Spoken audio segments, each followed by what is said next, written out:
Welcome to the 18-plus horror podcast, stories too dark for the daylight. If you're brave enough, like and subscribe before it finds you. Welcome to 18-plus horror podcast. Tonight, we delve into a chilling tale of suburban dread, the Watcher House. In 2014, Derek and Maria Broaddus purchased their dream home in Westfield, New Jersey. A beautiful, 6-bedroom, $1.3 million colonial. But their dream quickly turned into a nightmare. Days after moving in, they received the first of several anonymous letters, signed only by the Watcher. The letters were filled with disturbing details about their family, their children, even their renovations, hinting at a sinister obsession. The Watcher claimed to have been watching the house for decades, and that it was his family's destiny to take possession. The language was archaic, almost biblical, referencing young blood and the house's need for something within the family. This wasn't just a stalker. It felt like something far more ancient and unsettling. The letters escalated. The Watcher described the children by name, their nicknames, even their birth order. They spoke of knowing intimate details of the family's routines and activities, things only someone with constant surveillance could know. The Broadduses, understandably terrified, immediately contacted the police. Investigations began. Suspects were questioned. Neighbors, previous owners, even disgruntled contractors, but no concrete leads emerged. The letters continued, growing increasingly threatening. The family stopped sleeping. Consumed by paranoia and fear, they eventually moved out, unable to bear the psychological torment. The house became a source of morbid fascination, a real-life haunted house shrouded in mystery. They tried to sell, but who would buy a house with such a sinister history? One chilling detail often overlooked is the historical context of the house. Built in 1905, it had a long and largely uneventful history. But some local historians point to a possible connection to the town's folklore. Westfield, like many older towns, has its share of ghost stories and local legends. Some whisper of a shadowy figure seen lurking in the woods surrounding the Broaddus house decades before they arrived, a figure some called the Night Watcher. Could this be more than coincidence? Could the Watcher letters be the manifestation of some ancient, localized evil drawn to the house and its new occupants? It's a chilling thought. The Broadduses, desperate to escape the nightmare, eventually sold the house at a significant loss. But the mystery remains. Who was the Watcher? A disgruntled neighbor with a twisted obsession? A stalker with an uncanny ability to remain undetected? Or something far more sinister? Something rooted in the very foundations of the house and the land it stands on? The case continues to baffle investigators and fuel countless theories, from the mundane to the truly terrifying. The letters stopped, but the sense of dread lingers. The Watcher, it seems, is still out there. Somewhere, watching. We're back with part 2 of our deep dive into the unsettling story of the Watcher House. As a reminder, this isn't just a creepy tale, it's a real case that terrorized a family in Westfield, New Jersey. The Broaddus family purchased their dream home in June 2014, only to be met with a series of increasingly disturbing letters signed by the Watcher. We're going to meticulously unpack the timeline of events, trying to piece together what could have possibly motivated such sinister behavior. Tonight, we're setting the scene. June 2014. Imagine the excitement of moving into a beautiful 6-bedroom house in a seemingly idyllic suburban neighborhood. That dream quickly became a nightmare for the Broaddus family. Let's start with the very first letter. What did it say? And what was the immediate reaction? The initial letter seemed almost welcoming, albeit oddly formal. The Watcher claimed to have been watching the house for decades, mentioning the Broadduses, children by name, and even referring to their nicknames. The letter spoke of a supposed obligation to the house and hinted at secrets hidden within its walls. While unsettling, the family initially dismissed it as a prank, perhaps from a disgruntled neighbor envious of their new home. They contacted the previous owners, who admitted to receiving a similar letter just days before moving out, but they too had brushed it off.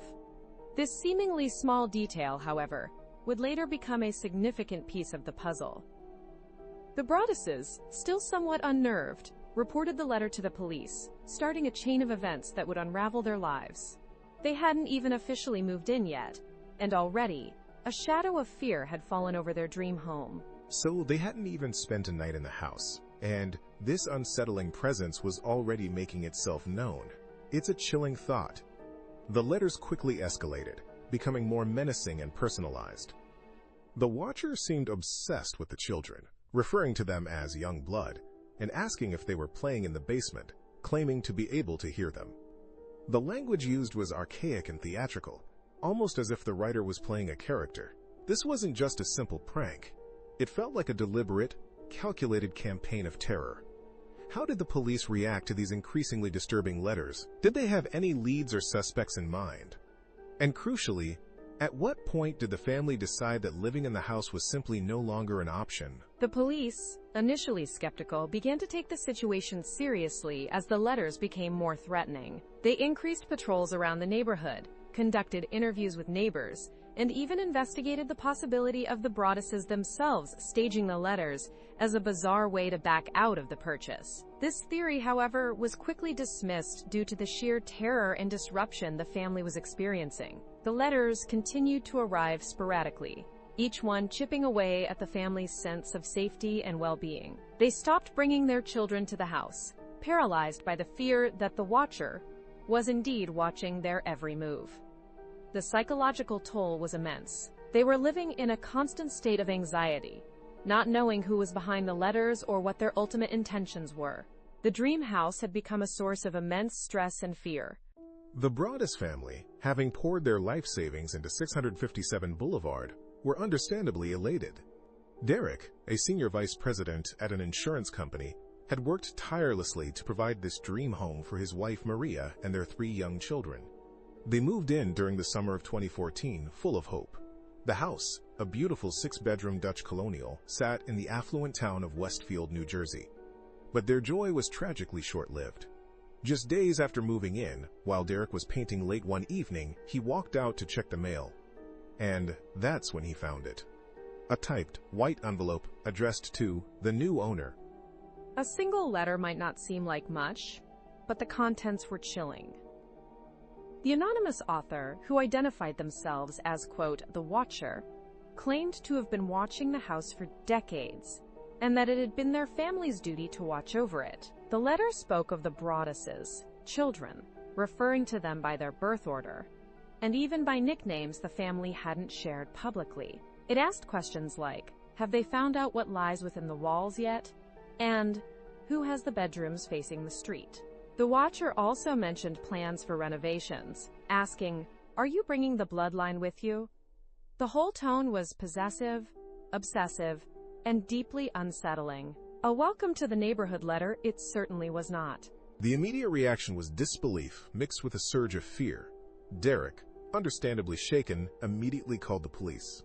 He also contacted the previous owners, who admitted to receiving a similar, though significantly less sinister letter just days before closing on the sale. They had dismissed it as a prank, a common occurrence in real estate dealings. But the Broadduses, with the level of detail and the overtly threatening tone, couldn't afford to ignore it. Their excitement about their dream home was quickly replaced by a gnawing paranoia and a sense of being watched. Every creak of the house, every shadow, every passing car suddenly took on a sinister meaning. And this was just the beginning. More letters arrived, each one more disturbing than the last. The Watcher seemed to know intimate details about their lives, details that weren't readily available. The letters continued to mention the children, questioning their activities and whereabouts. I am pleased to know your names now and the name of the young blood you have brought to me, one letter read. The Watcher even alluded to knowing the children's routines, referring to them by the nicknames he'd assigned them. This wasn't just observation from afar. It suggested an unnervingly close proximity, a presence lurking just out of sight. The family became consumed by the mystery. Who was this Watcher, and what did they want? The Broaddus family's experience at 657 Boulevard is truly unsettling. They purchased their dream home in June 2014, only to be met with a barrage of disturbing letters signed The Watcher.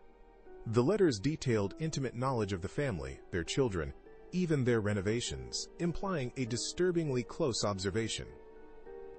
The chilling tone, coupled with veiled threats and references to the house's past, quickly escalated the situation from unsettling to terrifying. They tried to uncover the sender's identity, suspecting neighbors or perhaps someone with a historical connection to the property. But every lead turned into a dead end, deepening the mystery and amplifying their fear. Imagine the dread of knowing someone is watching your every move, privy to your most private moments, and harboring unknown intentions. It's a violation that transcends physical space, invading the sanctity of their home and their minds. The details within the letters themselves are what truly grip you. The Watcher speaks about the house's history, almost as if they're a guardian or inheritor of some dark legacy. References to young blood and the children being the key are particularly disturbing, hinting at a potential motive beyond mere harassment. There's a strange obsession with the house's past, its previous occupants, almost a sense of ownership that extends beyond the legal boundaries. This isn't just a stalker, it's something deeper, more sinister, and the fact that the letters stopped abruptly only adds another layer of mystery. Did the Watcher move on? Are they still lurking, waiting for the right moment? The unanswered questions are arguably the most terrifying aspect of this whole ordeal. It leaves a lingering sense of unease, a feeling that something unresolved and potentially dangerous is still out there. The family's attempts to explain these events through logical means continuously fell short. They investigated previous owners, explored neighborhood disputes, and even considered the possibility of a prank gone wrong. But nothing fit. The depth of the Watcher's knowledge, the specific details within the letters, and the escalating nature of the threats defied any rational explanation. The police investigation yielded no concrete results, adding to the family's growing frustration and fear.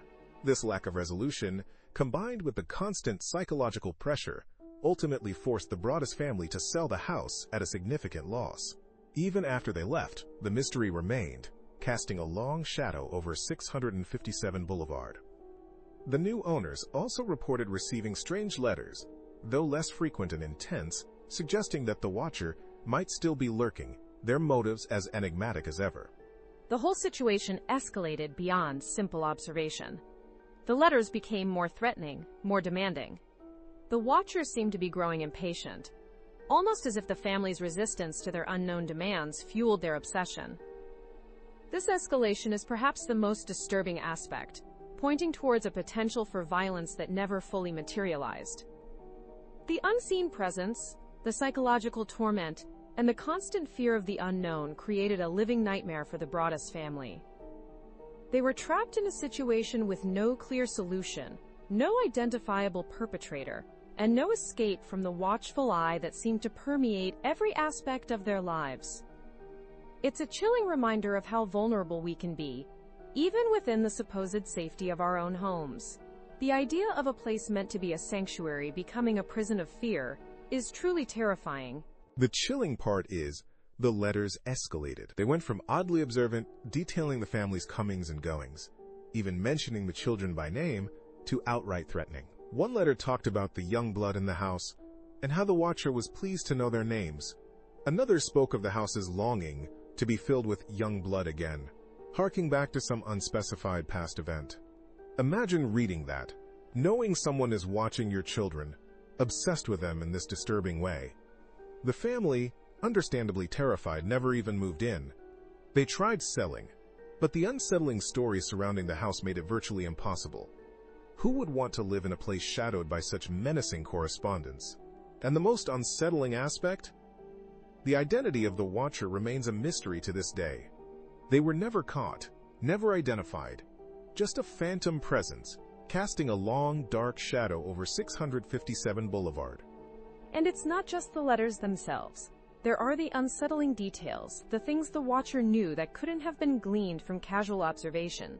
They mentioned renovations being done inside the house, specific details about the family's daily routines, things hidden from the street. This suggests a level of surveillance that goes beyond casual, creepy neighbor territory. It speaks to an intimate knowledge of the property, almost as if the Watcher had been inside or had some connection to the house's history. Some theories posit that it could be someone with a historical link to the property, perhaps a previous owner or a descendant, obsessed with reclaiming it. Others, and this is where it gets truly disturbing, whisper about the house itself being the source of the menace, a kind of locus of negative energy, the letters somehow emanating from the very structure. The police investigations hit dead ends. DNA found on one of the envelopes pointed to a woman, but it led nowhere. Neighbors were questioned, backgrounds checked, but no concrete suspect ever emerged. And the letters stopped as abruptly as they began. No explanation, no confession, no closure for the family. The house was eventually sold, but the story remains. This lingering sense of dread, the unanswered questions hanging in the air like a chilling mist. Was it a prank taken to a horrifying extreme? A stalker with an unhealthy obsession? Or something far more sinister, something tied to the very foundations of the house? Something we can't comprehend? The subsequent owners reportedly also received letters, though not as frequent or as intensely threatening. This perpetuates the mystery, fueling the speculation. Is the watcher still out there, a silent, unseen presence, observing, waiting? Or is it something woven into the fabric of 657 Boulevard, a darkness that clings to the property, whispering its secrets to whoever dares to reside within its walls? The lack of a definitive answer is, perhaps, the most terrifying aspect of all. It leaves us with this unsettling possibility that some things remain beyond our understanding, lurking just outside the periphery of our perception. A constant, unnerving reminder of the unknown. The Westfield Watcher case is chilling, not just for the anonymous threats, but also for the chilling whispers about the house's past. Locals mention stories passed down through generations, tales of a family bound to the land, a dark history of obsession, and perhaps something far more sinister. One recurring theme was a supposed watcher ritual, a tradition where one family member was chosen to observe the house and protect it from something. What that something was remained shrouded in rumor. Some whispered about a malevolent entity drawn to the property, others about a hidden room or object of immense power. The ambiguity fuels the unease, leaving us with a disturbing sense of a truth buried beneath layers of local folklore. It seems the Broadduses weren't just dealing with a stalker, but perhaps the residue of something far older and more disturbing. These rumors add another layer of complexity, almost a supernatural dimension, to an already disturbing case. Digging through local archives and property records, we found mentions of the Langford family, who occupied the house for nearly a century before the Broadduses. Their history, while seemingly ordinary on the surface, had whispers of eccentricity and seclusion. Several family members were known for their unusual fascination with the house, bordering on obsession. One particular anecdote detailed a Langford who allegedly spent weeks locked in the basement, claiming to be communicating with the house itself. Could this be the origin of the Watcher stories? Was it a genuine belief in a supernatural presence, or something more psychological, a delusion passed down through the generations? It's a compelling theory. The Langford family history certainly lends credence to the idea of a dark secret tied to 657 Boulevard. The fact that several family members exhibited similar obsessive behaviors, coupled with the recurring watcher motif in local lore, suggests something more than mere coincidence. The Broadduses' experience, then, could be interpreted not just as stalking, but as an unwitting intrusion into a pre-existing, deeply unsettling dynamic. They might have become the latest targets of an obsession spanning generations, a terrifying inheritance they were never meant to receive. And what's even more unsettling is the lack of concrete evidence. We have whispers, rumors, anecdotes, and a deeply disturbed family fleeing their dream home, but no definitive proof of any supernatural occurrences. It's this ambiguity, this lingering uncertainty that fuels the horror. The Watcher remains unidentified, the true nature of the threats unresolved. Are we dealing with a disturbed individual preying on a family's vulnerability? Or is there a darker, more ancient force at play? The lack of answers only amplifies the chilling nature of the Watcher house mystery. It's a chilling thought, isn't it? To purchase your dream home, a beautiful 6-bedroom colonial, only to be driven out by a stalker fixated on your family. The letters, signed The Watcher, are bone-chilling. They talk about the house's young blood, the children, their names, their bedroom windows, their habits. It's invasive, deeply disturbing, and the language used suggests an almost possessive obsession with the house and its new occupants. The family never even moved in. The psychological terror was too much. They tried to sell, but the knowledge of the watcher significantly diminished the property's value. Imagine the weight of that. The dread of knowing someone is out there, fixated on you and your children, shrouded in anonymity. It's a modern Gothic horror story. And the worst part? The mystery remains unsolved. Local police investigations stalled, and private investigators hired by the family turned up empty. There were theories, of course. A disgruntled neighbor, a real estate rival, even speculation about the family themselves staging a hoax to back out of a bad deal. But none of these theories were ever substantiated. The letters stopped as abruptly as they began, leaving the Broaddus family and the town of Westfield, New Jersey, in a state of unease. The house was sold eventually, but the shadow of the watcher lingers. It's a stark reminder of how easily our sense of security can be shattered, how the seemingly ordinary can become a breeding ground for paranoia and fear. The not knowing, the unanswered questions, those are perhaps the most disturbing elements of this case. There's another layer to this, something even more unsettling. Remember the previous owners? They lived in that house for 23 years without incident. They claimed to have received one odd letter just before moving out, something they dismissed at the time. But looking back, they wonder if the watcher had been there all along, dormant, waiting for the right moment to emerge. This raises a disturbing possibility. Perhaps the watcher isn't just fixated on the house, but on the act of transition, the vulnerability of new beginnings. It's like some dark entity feeding off the anxieties and hopes that accompany such a significant life change. And that, to me, is the most terrifying aspect. It's not just a stalker, it's something more primal. And that single detail, the previous owner's almost forgotten letter, throws everything into a new light. It's as if the watcher is an intrinsic part of the house itself, woven into the very fabric of the property. Was it a previous resident? Someone connected to the land's history? A malevolent spirit attached to the location? We simply don't know. And maybe we never will. That unanswered question, that open wound of uncertainty, is what makes the Watcher House not just a disturbing case, but a genuinely terrifying enigma. It preys on our deepest fears about the unknown, about the potential for darkness to lurk beneath the surface of the ordinary, in the places we should feel safest. So let's try to piece this together one last time. The Broaddus family purchases their dream home in Westfield, New Jersey. Almost immediately, they start receiving these unsettling letters from someone calling themselves the Watcher. The letters detail intimate knowledge of their family, their house, their renovations, even the children. The Watcher claims the house has been watched for generations, almost as if it's owed something, some sort of tribute.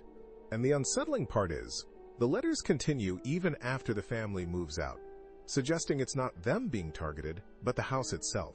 It's like a dark entity attached to the property, feeding on the fear and disruption it creates. This leaves us with a chilling question. Is this a deranged individual with an unhealthy obsession, or something more? Something connected to the land, the history, something truly unsettling.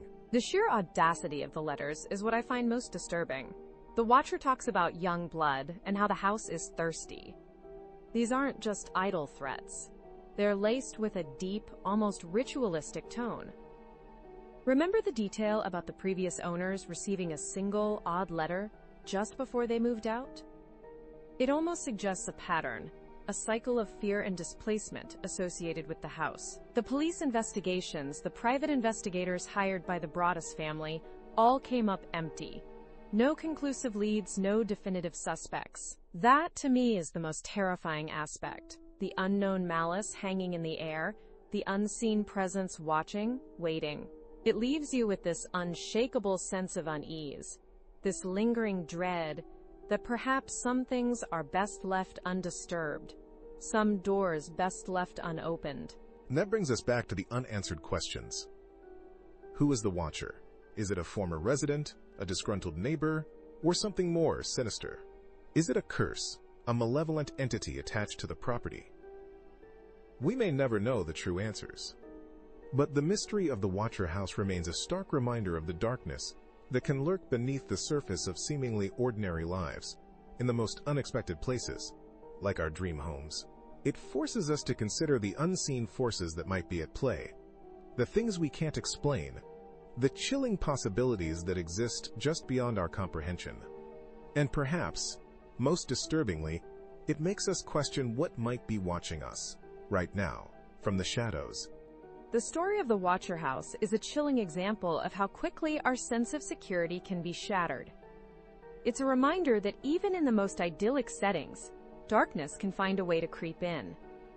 And sometimes, the most terrifying monsters are the ones we can't see. If you or someone you know has experienced something similar, a haunting presence, an unexplained phenomenon, we want to hear from you.